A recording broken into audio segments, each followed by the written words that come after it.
Hi, I'm David with Laurel Property Management.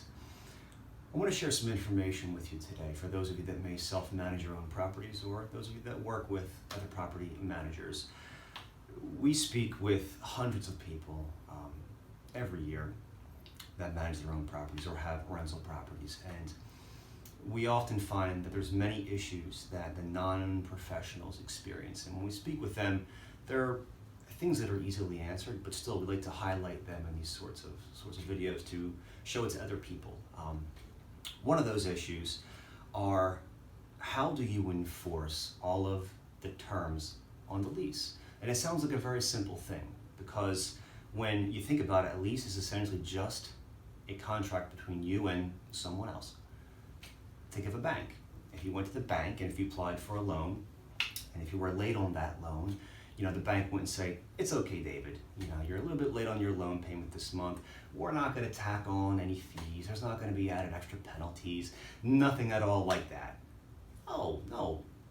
It's a bank. They run it like a business because it is a business. So one of the things that we experience and we get asked the most is, like I said, how do you enforce the contract? Mainly late fees. A lot of people, they have a hard time enforcing their late fees. It's something very simple. You have to follow the contract. If it's written in the contract, you have to follow the contract. The bottom line is that if in your contract or your lease, if it says rent is due on the 1st, with a 5-day grace, it's late on the 5th, 3 days past that you issue the notice to quit, you have to follow that, because if you don't follow that, there will be lots of consequences. And by this I mean, if you give them an inch, they will surely take a mile.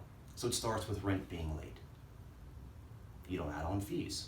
They see this. They think to themselves, well, if he's not going to add on the fees, well, then maybe he won't mind if I have a friend or two of mine move in. Now you have an extra occupant or two in the house, and one of the extra occupants happens to have 3 dogs and a cat. So now you have 4 animals in the house, an extra 2 occupants, and the rent's not getting paid on time.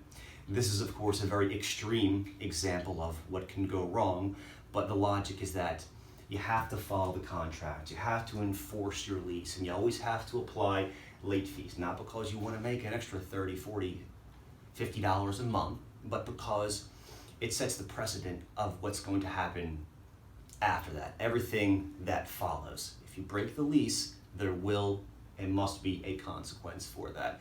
And I assure you, if you do, the results will be significantly better. They'll pay rent on time, they'll follow the lease, they'll maintain the property well, and everyone will have a much better experience. And if that's still an issue for you, even after hearing this right now, just reach out to us. We'd love to have a conversation with you about what we can do to help you. Thanks.